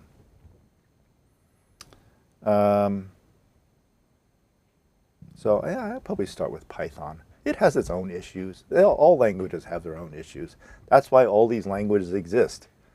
I've always said all languages exist because somebody thought that all previous languages were deficient in some way. And so they set about to invent a new one that addresses all of those deficiencies. But then, you know, someone comes along and goes like, well, that's great, but I think it's deficient in this other way, so I'm going to make another language. And that's why we have thousands and thousands of languages. So they're all, quote unquote, deficient in some way, which is a great thing, actually. You know, it pushes the state of the art forward. That's why we don't have just one programming language that does everything, because there's no way to define what that is. And the definition of everything is always changing. You know, if it's not I need to do networking stuff really easily, or GUI stuff really easily, then it becomes I need to take advantage of my graphics card really easily. So you need a language for that. Can you use a variable to declare a size of an array? Yes, you can. That was not the case in early versions of C, but in the later versions, pretty much anything since like 1999, you can use a variable to declare the size of an array. Does C do garbage collection? No, it does not. So well, I mean, if you create a variable that's a local variable, the way we are, then the memory will get reclaimed when you fall out of scope or when you fall out of the function. But when you create variables or arrays on the heap, which we're going to get to pretty shortly, that is not garbage collected for you. So you'll have to manage your own memory. When you allocate memory, you'll have to deallocate it yourself. But again, we'll get into all that. And that's one of those things where people who invented Java and Python said, well, you know, it's crazy that the computer can't manage that for you. I mean, now we have better and better computers, and the computers can do all that stuff in the background. Why can't we implement a garbage collector to deallocate memory when you're no longer using it? So they looked at C and they went, that's a deficiency. Let's make another language that doesn't have that. Well, actually, they looked at C++. C++ also doesn't manage its own memory. So they looked at that and went, oh, that's terrible. So we should have a language that manages its own memory. And then some people come along and say, like, well, if you have a language that manages its own memory, now it runs slower, right? Because you have no control over when that's going to happen. It's going to happen at some point. It's going to cause your program to pause at perhaps inconvenient moments while it sweeps through memory trying to look for things to reclaim. Wouldn't you want to have a language where you have control over that? So you can see it's just trade-offs, right? One of them says, I don't want the user to have to mess around with deallocating memory and then keeping track of everything, because that's a really big source of bugs, and it's a really big source of programs that just grow in size over time because they're not freeing up every last byte that they no longer need. But the other camp says, that's all great, but it's going to cause your program to pause at times when you maybe don't want it to pause, and you want to have control over that sort of thing. So it's just a trade-off between, you know, control over memory versus not having to worry about those things. You know, it's kind of like the difference between a car with an automatic transmission and a car with a manual transmission. There are pluses and minuses to both. One is not like the best answer. One gives you more control. One is simpler to implement and simpler to maintain. The other one is easier for people to use, and in most cases works just fine. Will the automatic transmission sometimes shift when you don't want it to shift? Yeah. But does that happen a lot? Does it happen in a way that is inconvenient? Probably not. But that's why race cars don't have automatic transmissions, because the race car driver wants to have control over when that happens. Is one the best answer? No. It's just two sides of the same coin. So other languages are the same way. The Python folks would say indentation is required. You must indent the bodies of your loops. So since you are using indentation to indicate when the loops start and end, you don't need the braces. And the people on the brace side go like, well, I want control over where I mark the beginning and ends of my loops to be.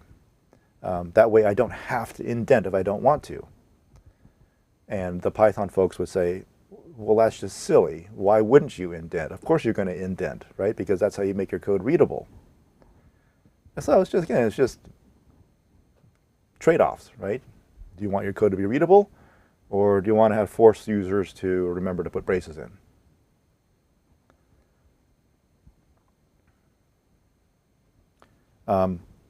Our language, well, so first of all, someone's asking, like, that's why they're all slower than C. So I guess that's a bit of a misnomer here, right? Because languages aren't fast or slow. Right? If I just look at a C program and I look at a Python program, there's no way to know which one's going to be faster or slower, because that's not a language thing.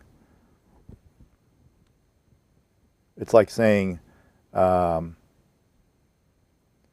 know, which language is faster to speak, English or Chinese? Right? It's just a silly question to ask, right?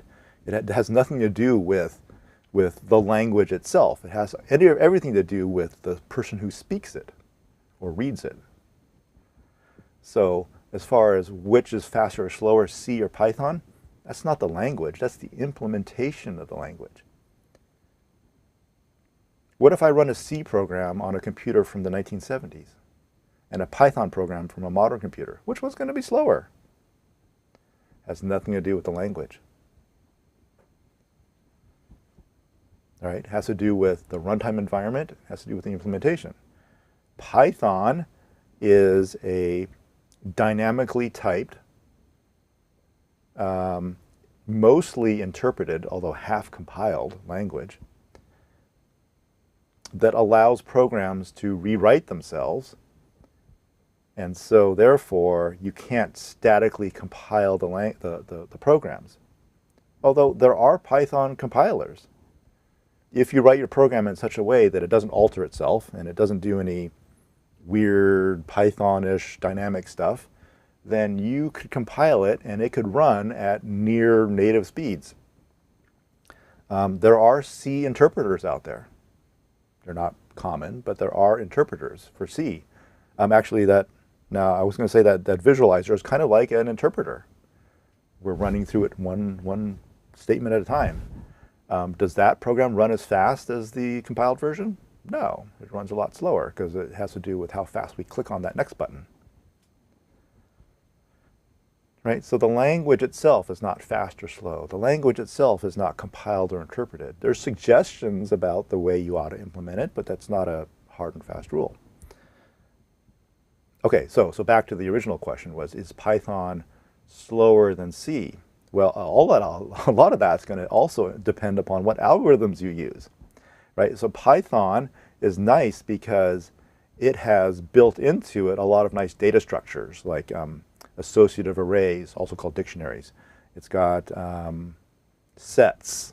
It has arrays and lists and variables and strings all built in, whereas C doesn't have any of those things, right? It only has arrays that are a fixed length, and it has structures.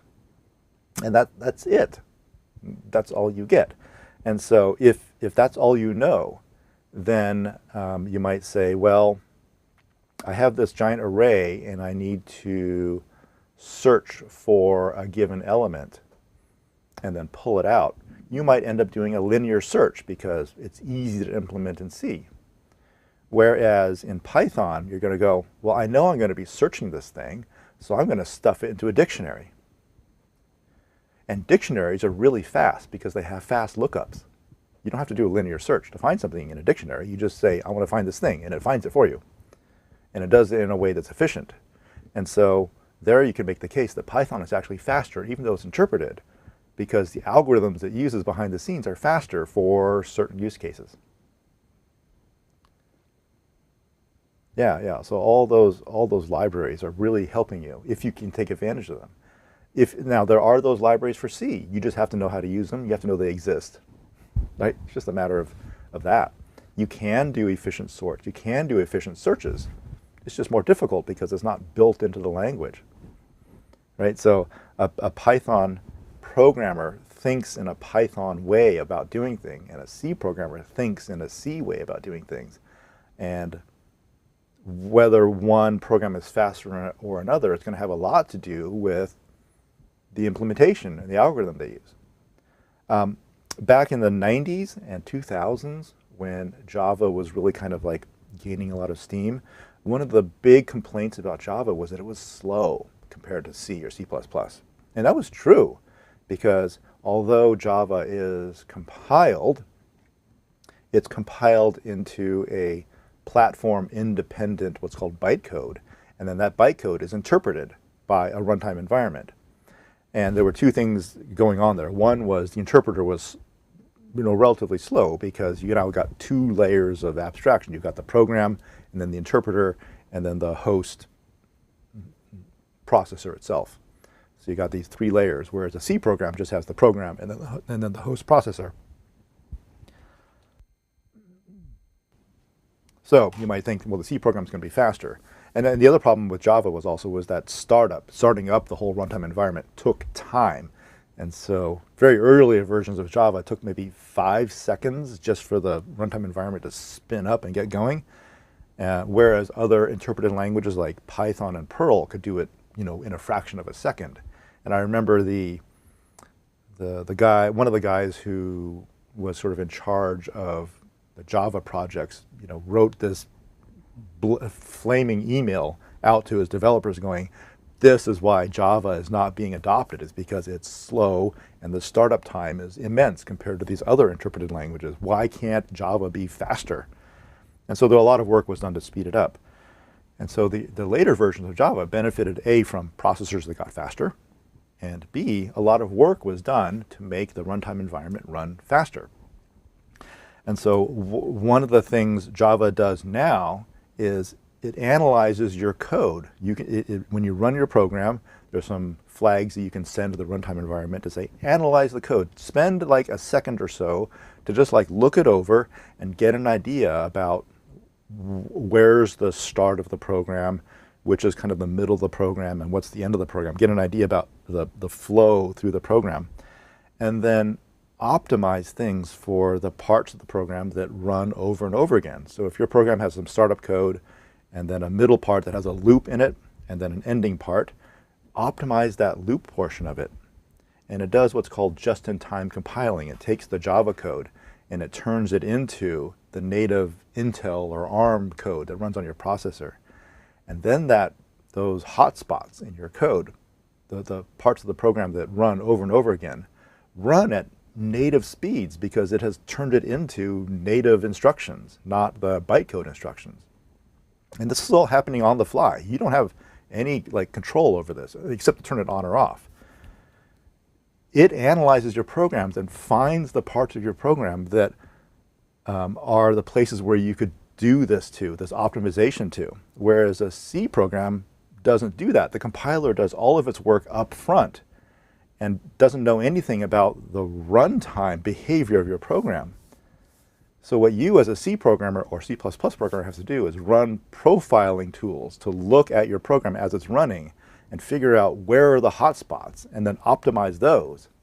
Whereas the Java compiler, or the Java runtime, does this automatically for you. And so a couple of side effects are, one, Java programs get faster as they run longer and longer because it sees the code that can be optimized and then flips it into native code. Whereas a C++ program is going to run as fast as it can right off the bat and then never pick up any speed. So the Java runtime environment has this advantage of being able to watch the program as it's running and optimize things as it's going. Whereas a C++ compiler, because it does all the work up front, can never do that. So there were some benchmarks done, I don't know how long ago, 10 years ago or so, where they said Java is really catching up to C++ in terms of the execution speed because of these things that they're doing. This ability to watch the program and rewrite the code and reorganize the code so that it runs faster. And C++ just doesn't have that at all because all the compilation is done before the program has ever run. The runtime environment for Java can also do things like move the code around so that the methods that call each other are near to each other in memory, so it doesn't have to make big jumps from page to page in memory. C++, again, can't do that because it doesn't watch your program as it's running. So I guess long story short, there are pros and cons to every language. And there's no one best one. There's just one that's good for your use case. And so how do you pick a language? Well, some people would say, it doesn't matter. Just pick one and go with it. And then learn all you can about that one. And then when it no longer satisfies your needs, oh, I see. Then you've been watching my screen this whole time, not me. When it no longer satisfies your needs, then switch to another language that works better for you. The other people would say, pick a language that your friends are using so that when you have questions, you can ask them. That's probably actually a pretty good piece of advice there is don't worry too much about does it have this feature or that feature. Use one that you have a community that you can join. And then it'll be a lot easier to move forward and learn about the language because you've got other people that you can learn from.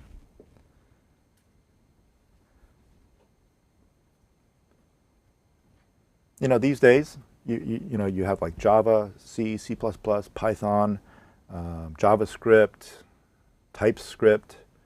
You got like, you know, a half dozen or so beginner languages. Yeah, just pick one.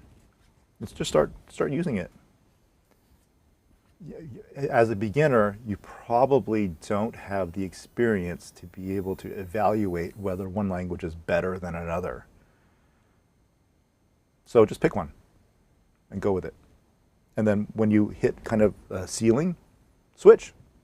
Learn a new one. See if you hit a ceiling that's higher or lower with that new one. And then when you get stuck with that one, switch to another one. You know, there's no reason why, as an artist, you have to use the same pencils your entire life. You know, you can switch when you need a tool that doesn't work for you, or when the tools you're using don't work for you and you need to switch to something else.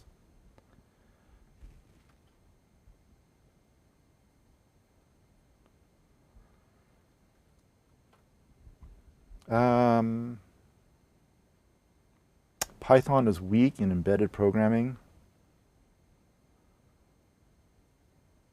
Yeah, it's not typically used in embedded environments because usually the little microcontrollers you're programming on have really limited memory and really limited program space. And so with a Python interpreter, you need to set aside space for that.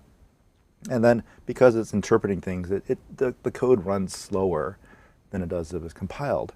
But on the other hand, development time is so much faster because you don't have to like write, compile, load it on the microcontroller, and then run it.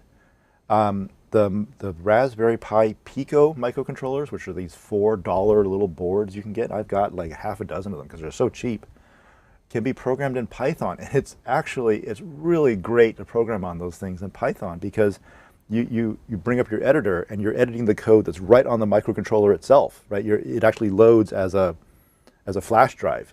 And so you edit the code right on the microcontroller. You don't like write it on your computer and then upload it to the microcontroller and then run it. You just edit it right on the microcontroller, and then every time you save, it just reruns your program. It just starts the program over again. And so it's great because I can just like change a couple lines of code, hit save, and then the program starts running again. And then I go, oh, I need to add something to that, change a couple lines of code, hit save, and it starts running again. And so I was, a couple months ago, able to write a program that would take, I think I showed this in one of my classes. It might have been this one here. Oh yeah, let me bring out this little bin that's got stuff in it. Right, so I got this Wii nunchuck here. And so what I wanted to do is I wanted to turn the nunchuck controls basically into equivalent keyboard controls, you know, like WASD. So turn this into keyboard controls. And so the way to do that was to write a program that would translate the nunchuck signals into a keyboard signal. And so sitting in this box is one of those microcontrollers. Get it open. Here we go. It's this little $4 device, and I soldered the nunchuck wires, you know, on one end and the USB connectors on the other. And there's just a little Python program running in here that translates the nunchuck signals into keyboard signals. You know, if I hit, you know, forward on the nunchuck, it turns it into W. If I hit left, it turns into A, and then S and D, and then the buttons get turned into keyboard buttons, and that's basically it. And I was able, and you know, I didn't know anything about how to work with a nunchuck here, so I was able to find a Python library that does nunchuck signals, and just write basically some Python code that reads the nunchuck value and then writes out a keyboard press. Very easy, right? And I was able to write that in like less than a day because those libraries were there. I don't need ultimate speed on this. As long as I can get the values from the nunchuck like at least 10 times a second and turn it into keyboard presses, I'm fine, right? So I thought that was just really cool that I was able to get that going in such a short amount of time using Python. Now, knowing what I know now about that job, would I I mean, like I said, it was great for kind of prototyping and getting up and running. And now, if I wanted to make it so that it ran faster, or yeah, just ran faster, or wanted to run it on different microcontrollers, then I might port it over to C or C++. But I already have developed the algorithms, I've developed how it's supposed to work, so it's great for prototyping and getting up and running.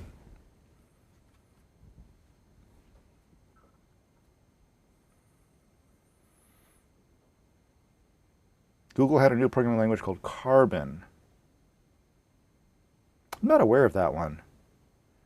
I know they had one called Go. They're still using that. And they wanted Go to kind of like, the problem is that Google is this huge company, and it's not really one huge company. It's a bunch of small companies that have a CEO. And having friends who work in Google, this is what they tell me, that it's not one big company with a single vision, and it's a bunch of smaller companies that have different visions about where things should go, what direction it should go in. And so some parts of the company are using Python, some parts are using C, some are using C++, some are using JavaScript, some are using, you know, you name your language, because they bought all these smaller companies, and these projects that were already in progress were, you know, using different languages. And so you got this huge mix of languages. And so Go wanted, or Google wanted to kind of make a language that would kind of fill some of those different roles with one language that worked for a wider audience. So instead of, let's say, programming their databases in Python, they could use Go for that instead. Or doing some of their scripting for the Chrome browser, instead of using JavaScript, use Go for that. I don't know. Go never really took off. Go is mostly used within Google. It's not used much outside of Google. But about 10 years ago, that's where they wanted to position it. It's kind of like a glue language that fills the same role that Python and JavaScript fill. I don't know. I'm more interested in something like Rust. Rust is positioning itself as a language to do embedded systems programming in, or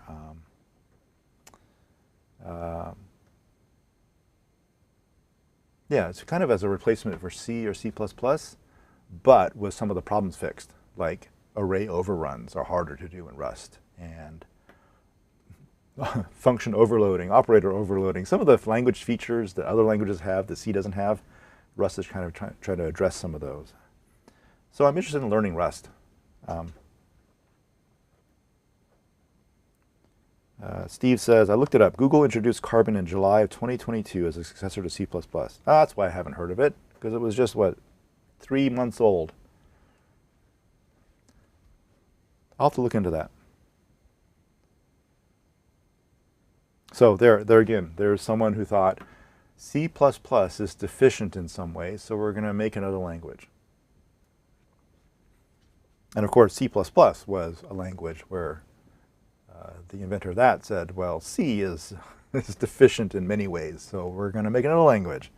And Rust is saying, well, Rust is, or C is deficient in many ways, so we're going to make another language.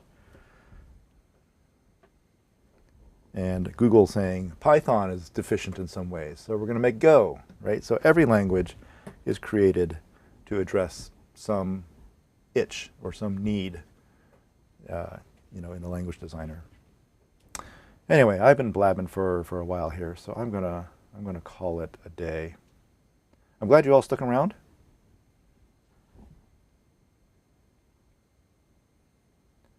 If you have any questions, you know, you can always send me a message on Canvas, post a discussion. If you haven't seen it already, there is a discussion on Canvas about what do you think of C so far? So let me know.